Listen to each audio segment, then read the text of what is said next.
the early 60s were an interesting time. Not for me, but for the whole of the US and I think the rest of the world.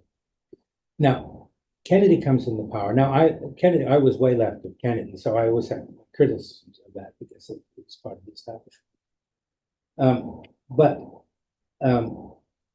there was a spirit there.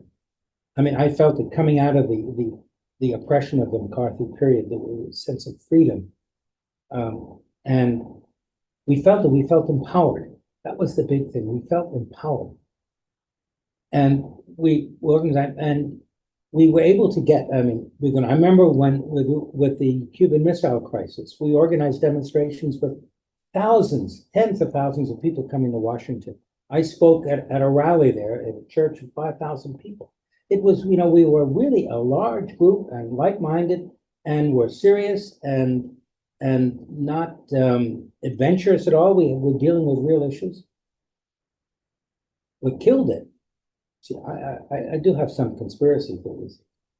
The killing of Kennedy, of John F. Kennedy, was the first thing that still haunts me. I mean, I remember the exact place I was at the moment. I mean, you never forget these things. I even went to Washington and walked by his coffin. So I realized that he was ushering in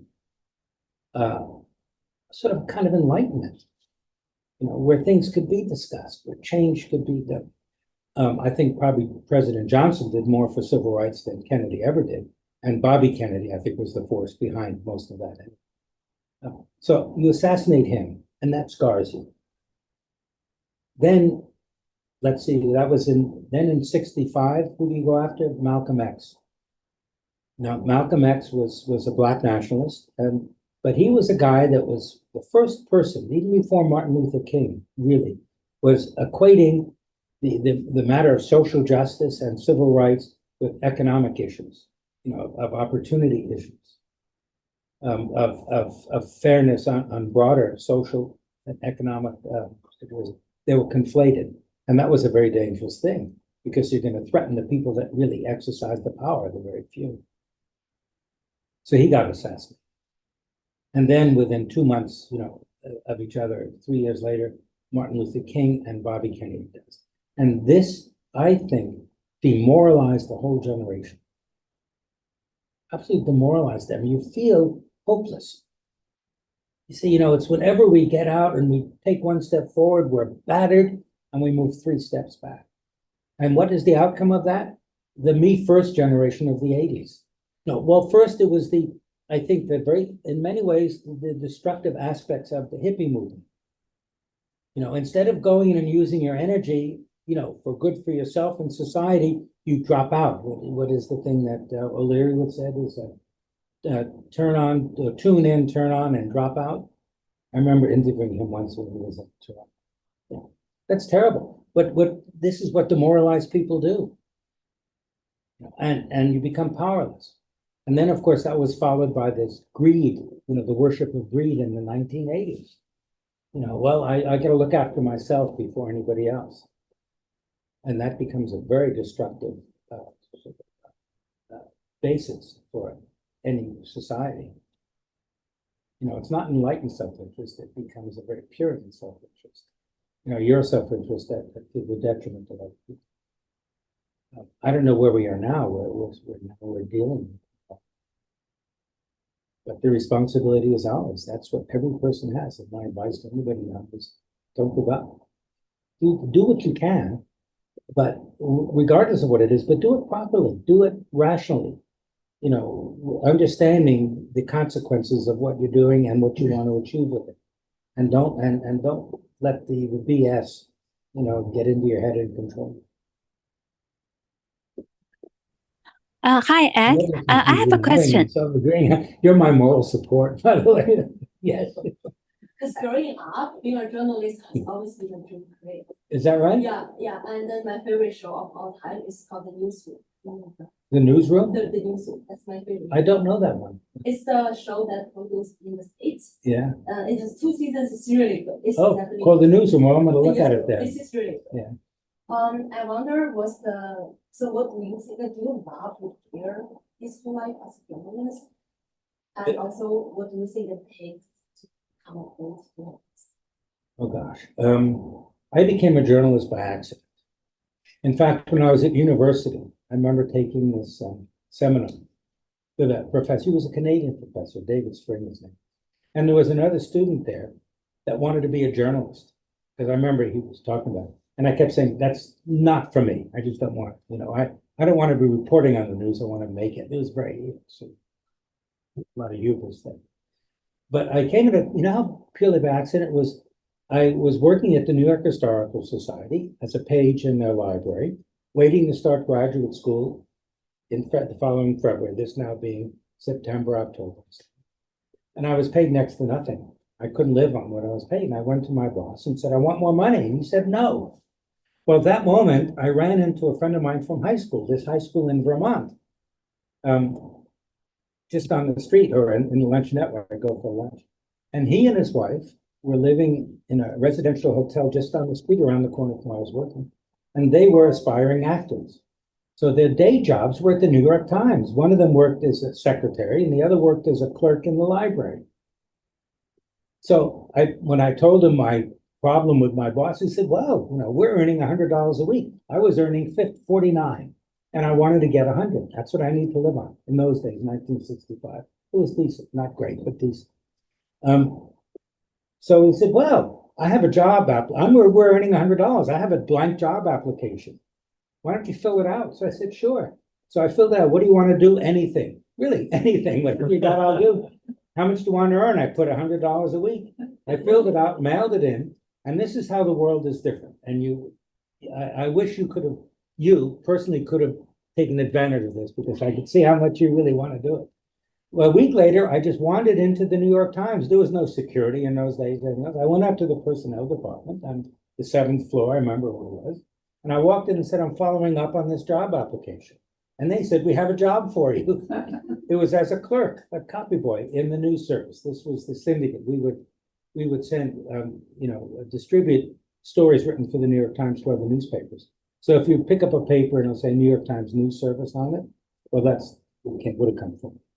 So that's how I became into it. But as soon as I walked into the newsroom, I said, wow, this life is for me. The energy of it, and you know what I mean? It was just that. Unfortunately, you're not going to find that anymore. It doesn't exist, So how do you become a great journalist? I think as from the business model, it's difficult to get into it. Newspapers don't hire journalists as much anymore. I mean, the staffs are very small. What have you done to try to fulfill your dreams? What? I'm in marketing. So I'm in marketing. Oh. But in a bachelor degree, I did attend school of journalism. Where'd you go? So for my bachelor, I didn't have. Yeah, what school were you in? That's not something. Yes, yeah. And then even master What is it? Xiamen. university. It's I don't know. It's China. Oh, okay, so now, okay, right. That's right. So then what happened? So I did my master in education, and then I'm in a nonprofit now, so I'm doing marketing. So you like that? I do, yeah, I do. But would you go into journalism if you had the opportunity? Yeah, how do you start?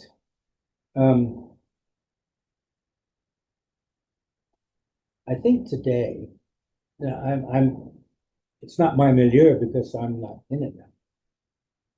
My guess is that you just have to start writing and find a place to do it. Now, this you have. See, this is the advantages, I think, of modern technology. You could start your own blog. You could start disseminating it. You become your own media outlet. Now, it's not going to get you much money unless you really have a knack for marketing and you get people to visit it, and then you get ads and you get money that way. Then now you have a portfolio.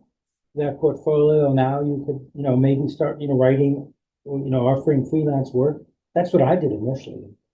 Freelance, for different newspapers and other outlets and do it. But the idea of getting hired by a job and working a set shift and having benefits and, and retirement and all that, I don't know. But it takes a lot. When I went to Denmark, for example, I had worked at New York Times and I went to the Baltimore Sun as a reporter. And then I went to Denmark. I arrived with $200 in my pocket and nothing else. And what I did before going is I contacted a lot of newspapers in the States, about writing for them. They said, sure, we'll take your articles on spec. So the first thing I did when I got there was I had to earn a living. So I'm a very good typist. So I went to Manpower, I don't know, the temporary, agency for temporary employees. And they had an office there. And I took the typing test in English, and they said I did the best anybody ever did. Most of the people there are English was even in the Danish, when they had me do some Danish typing, the language was new to me, and they have different letters, and you don't have the same patterns, when you type. But they said I did very well in that too, and so I got work. And every work, if they had a telex machine and things, I would write these articles, and I would send them by telex to these newspapers. Nobody ever put any of them. I was writing all these very serious articles, about the economic problems going on, this and that. Nobody cared about that. Then I had to return to the States. Another story, but maybe it'll come up later. I had to return to the States, and for a couple of weeks, and I went into the New York Times to see my old buddies at the news service. And I go up there, and the guy that edited, a guy named Matt, he said, Ed, I'm running short. You want to work a shift, earn yourself $80, closing the wire. So I said, sure. Well, that shift, which I had worked many times before, ends at 2 a.m. But between midnight and 2 a.m., nothing happens. You're only there just in case the world blows up, World War III begins, you got to report something. And most of it, we'd end up in the newsroom with some of the reporters have to hang out and play poker, until, anyway. So I was there at noon, it was midnight, and I said, what else? I got nothing to do. So I said, I'll write a story. And it was a funny story, a funny, serious kind of story about our experiences on our honeymoon in Rome, and all the tourist traps and how they trap you and stuff. And I think I called it The Ugly European, and I just wrote this thing in 10 minutes. And I sent it off, and it got published. I earned $15 from the Cleveland Plain Dealer on that story.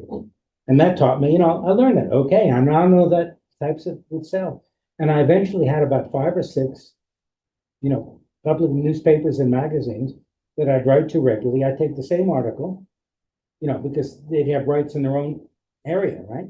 So I'd send it to, New York Newsday. They print a lot of my articles to San Francisco Chronicle. They printed a lot, and so on. And so I'd write an article, and I'd get $50 here, $75 there, and so on. And then I got hooked up with a bunch of papers in Australia, and I wrote for them.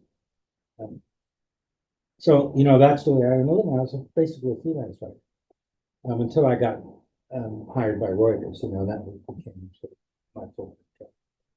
But that's what it is. You look for the opportunities to get your work published. And now, because of the way the internet is, now it's a real advantage. Of course, a lot of competition, but it's up to you to shine. Anything else, guys? Still, do you what's your view on, let's say, CDC or Washington Post being bought by Jeff Bezos? And Yes. Not supposed to be, influenced by money issues. Well, are they better? Well, the Washington Post, I think, is sort of walking a tightrope. It's because I see it's basically has always been a liberal oriented kind of paper. And I think that's what it basically is. But I will notice too that they try to balance it, and they'll have conservative columnists write and so on, But I find it, credible newspaper. I find Reuters the most credible. There are stories I can tell you about with Reuters and their demand for accuracy. But like the New York Times, I read both, and they're slightly different. The Times was very full of itself when I worked there, and to the point of almost of embarrassment. They've had to come up in recent years, because of the scandals affecting them. But I generally believe what they say. But I remember when I was at the Times, there was CIA influence there. They were trying to influence our coverage, and I think the elements of the Times gave into it. The Times was this is back in the 60s. Can't speak to today. I would say those two are reputable, and I read them, and it makes source of information for me. But I like to read the the micro, when you open your computer, Microsoft, and you get this news thing, because they will have articles from all different publications, conservative, very right wing, and left wing as well.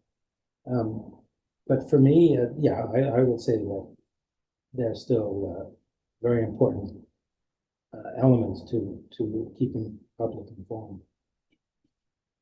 Those are still trusted. Yes, but newspapers have never been unbiased. No, I mean, the Hearst newspapers, going back, to 1898 with the war, U.S. war with Spain. I mean, that was, Hearst, that was what his mission was, and you get the expression yellow journalism, where from? Because a lot of these papers printed on paper that was tinged yellow, and they were the ones, pushing all this ridiculous, sort of warmongering kind of articles and stuff. So it associated the content with the color of the newspaper, so they call it yellow journalism, meaning, journalism that really is more propaganda than fact. Do you think like the BBC and CBC for government funding agencies like neutral or good thing to have? Oh, I think they're a very important thing to have, for a couple of reasons. One is that they're they're beholden to the government and so to the politics of the day. But because of that, there is some accountability directly to the people because we elect those officials. Whereas newspapers are victims or victims, but are under the strong influence of their advertisers. I remember at the Baltimore Sun, which it's probably changed now. I was there in 1970. I was a reporter for them for a while until I called an assistant city editor, a very bad name, and they fired me. But I got my job back. There was a civil rights demonstration in front of one of the main department stores, big chain, over the hiring practices. They just weren't hiring black people. Well, there was a notice on the board. It was Hutchler's was the name of the store, and they were probably one of the top advertisers in the Baltimore Sun. Those newspapers saying we will no longer print any stories about demonstrations with Hutchler's unless they're cleared by the president of the company. And it's just absolutely shocking. And so, there was you want an interesting story on just made me think about it.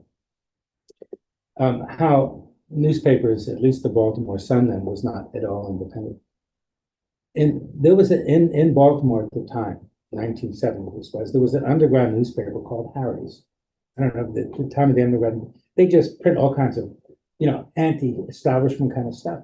Well, I had a friend, a reporter, a guy named Charlie Pacheco, and he came to me one day and said, I just wrote an article for Harry's on how to grow marijuana under the name of Baron Sumac or something. So I said, that's good. And I said, next week I wrote an article on how to cure it. I had no idea, how to cure marijuana under the name of Prince Kropotkin. And so that was fun, right? Well, a couple of weeks after that, I'm up in Charlie's apartment, and he says, interesting feedback from the article. What do you mean? I said, well, I got a call from this housewife in Reisterstown, which was an upper middle class, mostly Jewish area, very conservative area. And she said she read my article and was so enthralled that she was wondering if she could buy some weed off of him. And I said, Charlie, I hope you didn't do it. She's a cop, obviously. And don't worry, no, Ed, I didn't do it. Good. But then she asked if I could give her some weed. Well, I hope you didn't do it. No, I didn't. But then she asked me if I could sell her some seeds. You didn't do it, Charlie, did you? Oh, no, absolutely not. Then she asked me if I could give her some seeds. And I said, you didn't do it. He said, well, actually, I did. She, asked me to come up to her house with the seeds, and she had a friend there whose name was Connie Wilkinson. These names will never leave me. I don't know why she gave her real name, but she did. Who was supposedly a friend from Boston. And I said, Charlie, she was a cop, and you're going to be arrested and charged with traffic. He said, you're nuts, Ed. Nothing happened for a while. This was September. Then in December, Charlie comes into the newsroom.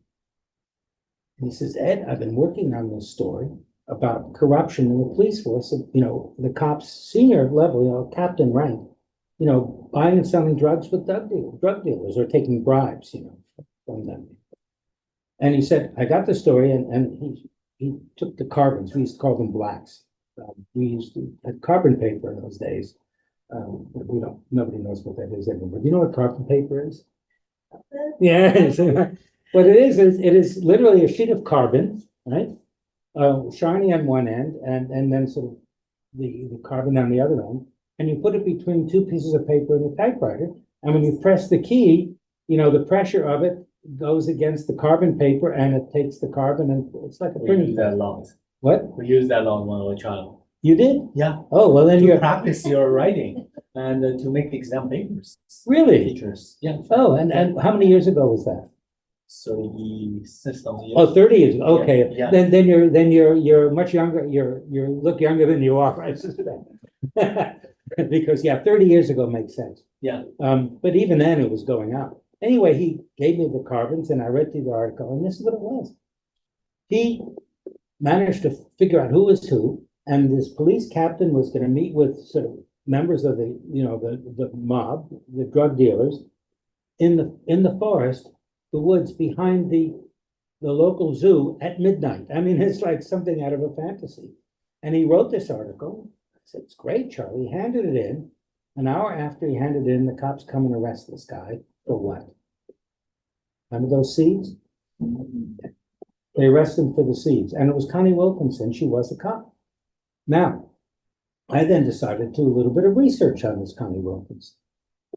And I found out that 6 years prior, she would have, these cops would get their informants. It was terrible. I mean, you know, and they'd get these kids, you know, if they were caught with some weed, you know, they was, wow, you know, I mean, you don't tell your parents, you get charged, blah, blah. But if you work for us, we're not going to charge you. Well, there was this one 16-year-old kid who was one of her informants. And apparently he was having an argument, a big fight with his parents, and they lived out in the suburbs. And the cops were called. Well, not one cop came, not two, but 3 or 4 came, and just for this domestic. This poor kid, he grabbed the parents' shotgun and ran outside with it. The parents were yelling, it's not loaded, it's not loaded. He was running up the street.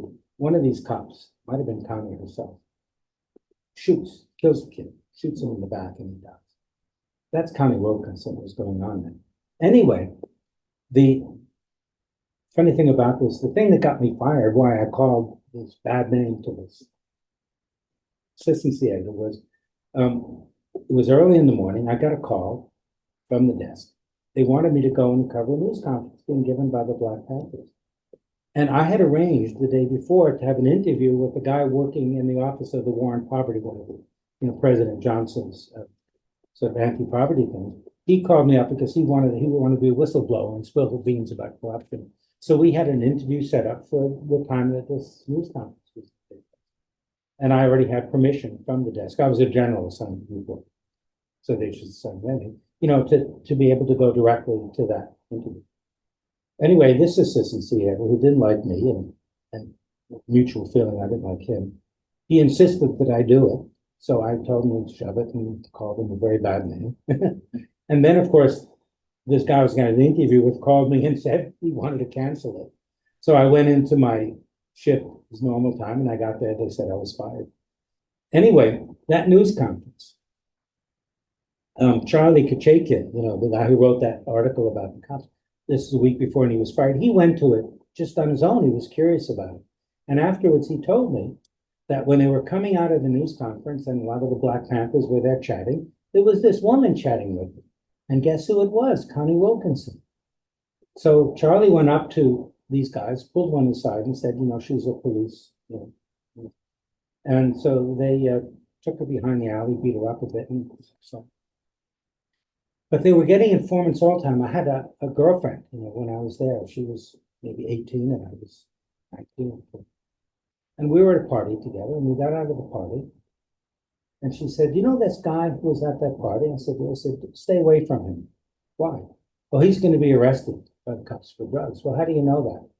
Well, I kept pushing. And then she told me that she was an informant. Because when she was 16, the cops stopped her for having some weed. And that's what they did. You want your parents to know about it. So she became an informant. There was a cop on the beat by this coffee house, which I used to work at on Wednesdays and Saturday nights. The old-fashioned coffee houses, you get these singers that I remember Buffy St. Marie would sing there. All these people before their careers took off, they would make it. Well, there was a cop on the beat named Nick, and every night he'd come in and we'd chat, till about 1 o'clock or 2, a bunch of people. Well, there was this one girl there, can't remember her name, but I always wanted to ask her out, but I was afraid to because she was sort of looked in me in my own eyes out of my league. So, and she never paid much attention to me. One day she comes up to me and basically asked me out on a date. So we go out on a date. We then go back to my apartment and we're there and we're sort of around a bit. Then she stops and says, "Look, gotta go," and she walks out. That was the last time she ever gave me the time of day. Anyway, that was in 1963 or whatever it was. Now I'm back in Baltimore in 1970, working as a reporter for the Baltimore Sun, and I'm assigned to cover police. The Wire, you like those, the TV show The Wire? Well, this is where it took place. So, we'd have our own little office, at police headquarters where all the different media were there. And I thought about Nick and I said, I wonder what's happened to Nick. Because we were friends and we went on double dates together in those days. So he said, no, he's a homicide detective now. And his office is here in the building. So I went down and chatted with him and we get around, whatever happened to so-and-so and all this. So I mentioned this one woman and he said, oh, she was one of my informants. He forgot. He is the one that told her to go on a date with me, find out whether I had any drugs. And then, one day, I'm walking up one of the main streets, near the university called Charles Street. It's a big street one way. So I'm walking up and I'm passing a cop car. And as I pass the cop car here, Ed, over here, Ed, come here. Look, Ed, right here. And there's Nick sitting in the police car in the passenger seat, front passenger seat. He says, get in. So I get in, in the driver's seat. And he says, the sergeant is not here. He's up looking after something there. But then he spreads his legs and there was a big bag. He said, we just busted this guy for marijuana. He had a whole big bag of the stuff. He says, would you like to bounce? Well, I figured that even as a 20-year-old, I wasn't, quite that naive. So I said, no, Nick, I never touched this stuff. But there it is, that's the one time. And Harry, remember I mentioned about Harry, the underground newspaper. I finally decided I never met the guys. So I figured I'd say hello to them. It was about 11 o'clock one night, and they lived in this townhouse, the row house, they call it. And that's where they had the office. I was there, and we were chatting. And then I'm there for a while, and this young woman, maybe a teenager, comes down carrying a suitcase from upstairs. She goes down and says, okay, fellas, that's fine. Thanks, I'm okay, bye. And she leaves. I said, who's she? Oh, she's just a runaway. But some of the time she came here for, I don't know why, for a safe haven or something. And I said, no, she's not. I said, there's something going on here. And they said, Ed, you're being paranoid. Anyway, I left. Half hour after I left, they get raided. And they find all these exotic drugs in the, in the washroom. Well, I know you have tons of stories. Oh. It's almost the time. Oh. And Yes, too. next time, I really. Can I just, let me just give me 10 more seconds to finish this because this is the, okay. About a few weeks later, I'm going to work. Normally I would take the back elevator. We had our own elevator, but this time I took the public elevator to get up to my office at police headquarters, right? So I'm going up in the public elevator in police headquarters to get to our room. And who do I see there but that same girl talking to a plainclothes detective? So there was the proof that she was a plain. Anyway, sorry. Thank you for, I'm sorry I overstayed my welcome here.